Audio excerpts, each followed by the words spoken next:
करवीर तालुक्यातील मांढरे गावात बनावट विदेशी दारूची विक्री करणाऱ्या टोळीचा करवीर पोलिसांनी पर्दाफाश केला आहे। या कारवाईत पोलिसांनी 63,840 रुपये किमतीची गोवा बनावटीची विदेशी दारू जप्त केली आहे। याबरोबरच 2 आरोपींना अटक देखील केली आहे। करवीरचे पोलीस निरीक्षक रवींद्र कळमकर यांना मांढरे येथे बेकायदा दारू विक्री होत असल्याची गोपनीय माहिती मिळाली।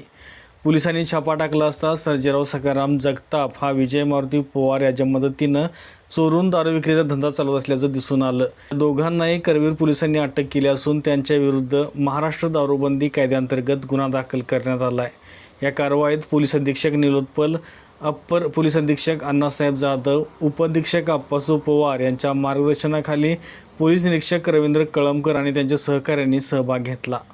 अशाच नवीन अपडेट्स आणि आपल्या भागातील बातम्यांसाठी या चॅनलला लाईक करा, शेअर करा आणि सबस्क्राइब करा।